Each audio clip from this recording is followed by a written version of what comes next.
Okay, welcome to a deep dive. We've got quite a stack of sources here, notes, articles, research, all digging into one truly iconic animated character. A very blue one. Huh, exactly. Our mission today is really to unpack what makes this blue robotic cat such a cultural phenomenon, Mm. across generations, continents. Just pull out what these materials say. Yeah, and it's fascinating as these sources really highlight just how deep his roots go. We're talking Doraemon, of course, created by Fujiko F. Fujio way back in 1969. 1969, wow. And the notes, they specifically point to that time in Japan, lots of rapid tech change happening. Might explain some of the core ideas, maybe? That makes sense, 1969. And the basic idea, the core premise that the material outlines, it sounds simple, but it's so effective, isn't it? Totally. A robotic cat comes from the 22nd century, travels back in time to help this kid, Nobita Noby, who's kind of clumsy, struggling. Right, and the goal, according to these sources, is pretty specific.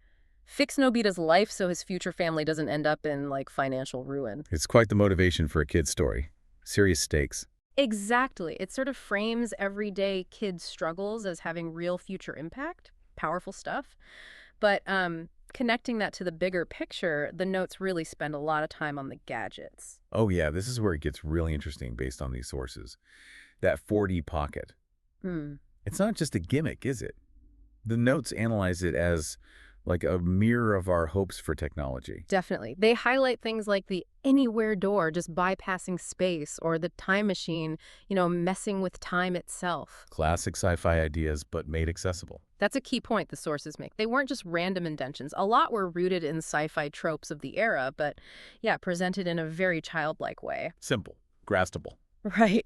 And the notes suggest their appeal is tapping into these universal human wishes: convenience, escaping problems, changing your circumstances.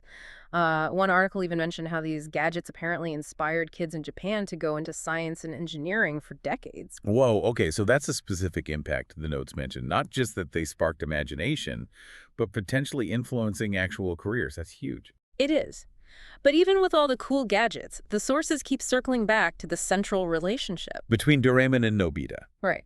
despite all Nobita's flaws, he's lazy, whiny sometimes. Which are well documented. Huh, yeah. But the notes remind us he's fundamentally, kind and honest. And that seems key for why Doraemon sticks around. And the analysis in these sources really digs into that dynamic. They describe Doraemon less as just fixing everything and more like a patient guide. Yeah, a mentor almost. He gets frustrated with Nobita, sure, but it's temporary. He always comes back to support him. The notes detail how this subtly teaches lessons, perseverance, not relying too much on shortcuts. The value of trying hard, even if you're not the best. Honesty, courage. Exactly. It's a pretty nuanced take on friendship, acknowledging the flaws but emphasizing loyalty and, well, growth, even with time travel involved. So it's that mix, the wild future tech, grounded in these really relatable human struggles, and that friendship that these sources argue is the secret sauce. Makes sense. The notes specifically call out its huge popularity across Asia, India, Southeast Asia. It resonates just as much there as in Japan. Suggests those themes are pretty universal, right? Friendship, failure, dreaming of better things. And the animation style probably helped too. One article mentioned it's simple but really expressive, makes it easy to translate across cultures, across generations. It's just a well-told story. Yeah. So pulling it all together from this deep dive into the source material, Doraemon's amazing multi-generational reach seems to come from, like, two main things. Okay. First, those incredible gadgets from the 4D pocket. Pure imagination fuel, tapping into our wish to solve problems, escape. The aspirational tech side. Right.